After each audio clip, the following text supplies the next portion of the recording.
Día 9 de marzo, Santa Francisca Romana, del año 1440. Fue esposa, madre, viuda y apóstol seglar. Francisca nació en Roma en el año 1384. Sus padres eran sumamente ricos y muy creyentes, y la niña creció en medio de todas las comodidades, pero muy bien instruida en la religión. Desde muy pequeñita su mayor deseo fue ser religiosa, pero los papás no aceptaron esta vocación, sino que le consiguieron un novio de una familia muy rica y con él la hicieron casarse. Francisca, aunque amaba inmensamente a su esposo, sentía la nostalgia de no poder dedicar su vida a la oración y a la contemplación y a la vida religiosa. Un día su cuñada, llamada Vanosa, la vio llorando y le preguntó la razón de su tristeza. Francisca le contó que ella sentía una inmensa inclinación hacia la vida religiosa, pero que sus padres la habían obligado a formar un hogar. Entonces la cuñada le dijo que a ella le sucedía lo mismo y le propuso que se dedicaran a las dos vocaciones, ser unas excelentes madres de familia y a la vez, juntas, dedicar todos los ratos libres a ayudar a los pobres y enfermos como si fueran dos religiosas. Y así lo hicieron. Con el consentimiento de sus esposos, Francisca y Vanosa, se dedicaron a visitar hospitales y a instruir gentes ignorante y a socorrer a los pobres. La suegra quería oponerse a todo esto, pero los dos maridos, al ver que ellas en el hogar eran tan cuidadosas y tan cariñosas, les permitieron seguir esta caritativa acción. Pronto Francisca empezó a ganarse la simpatía de las gentes de Roma por su gran caridad para con los enfermos y los pobres. Ella tuvo siempre la calidad especialísima de hacerse querer por la gente. Fue un don que le concedió el Espíritu Santo. En más de 30 años que Francisca vivió con su esposo, observó una conducta verdaderamente edificante. Tuvo 3 hijos, a los cuales se esmeró por educar muy religiosamente. 2 de ellos murieron muy jóvenes y al tercero los guió siempre, aún después de que él se casó, por el camino de todas las virtudes. A Francisca le agradaba mucho dedicarse a la oración, pero le sucedió que muchas veces, estando orando, le llamaba a su marido para que le ayudara en algún oficio, y ella suspendía inmediatamente su oración y se iba a colaborar en lo que era necesario. Hubo ocasiones en que tuvo que suspender 5 veces su oración y lo hizo prontamente. Y ella repetía: muy buena es la oración, pero la mujer casada tiene que concederle enorme importancia a sus deberes caseros.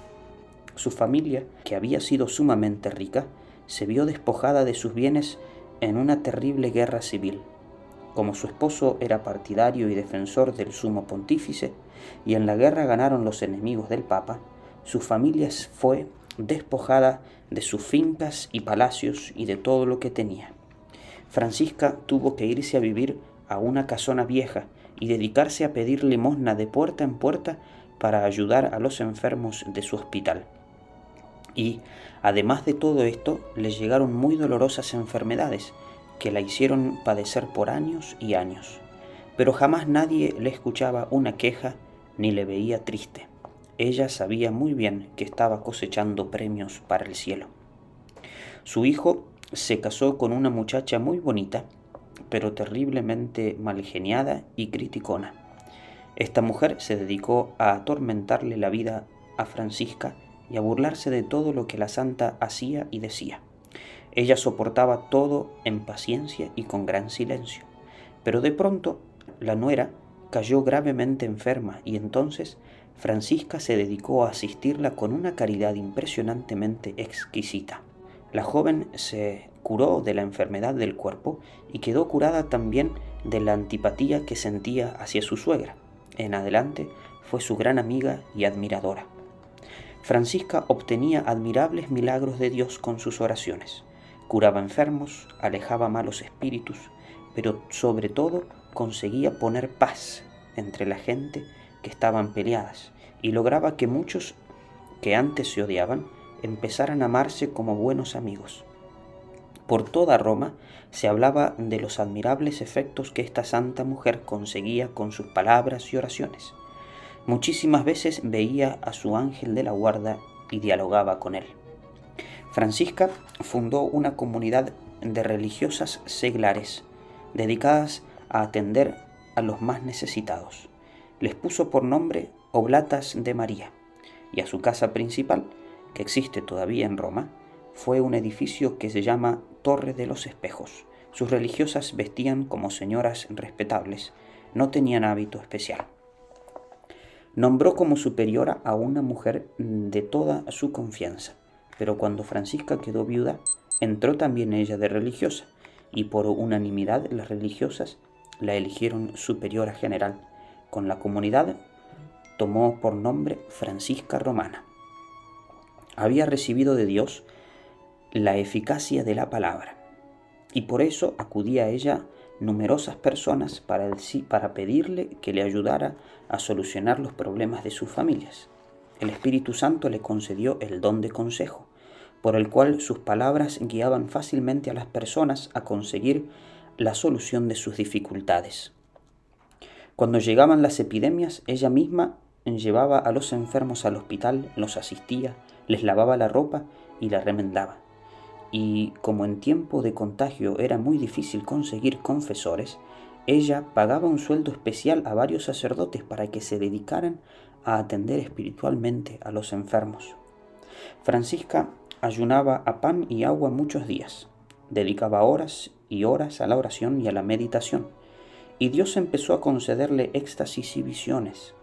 Consultaba todas las dudas de su alma con un director espiritual y llegó a tal grado de amabilidad en su trato que bastaba tratar con ella una sola vez para quedar ya amigos para siempre.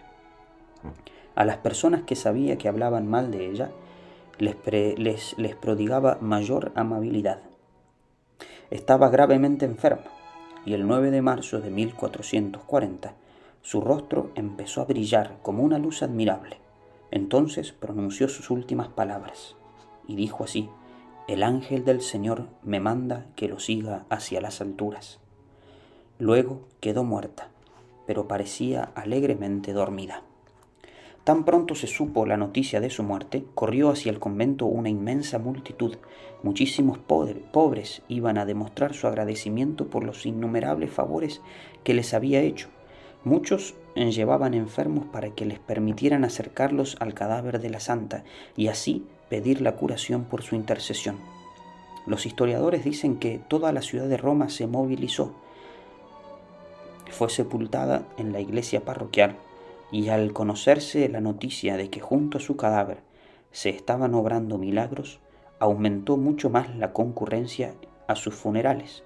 Luego su tumba se volvió tan famosa que aquel templo empezó a llamarse, y se llama aún ahora, la iglesia de Santa Francisca Romana. Cada 9 de marzo llegan numerosos peregrinos a pedirle a Santa Francisca una gracia que también nos conviene mucho pedir siempre. Y es esta: que nos dediquemos con todas nuestras fuerzas a cumplir bien cada día los deberes que tenemos en nuestro hogar, y que nos consagremos con toda la generosidad posible a ayudar a los pobres y necesitados y a ser extraordinariamente amables con todos. Santa Francisca, ruégale al buen Dios que así sea.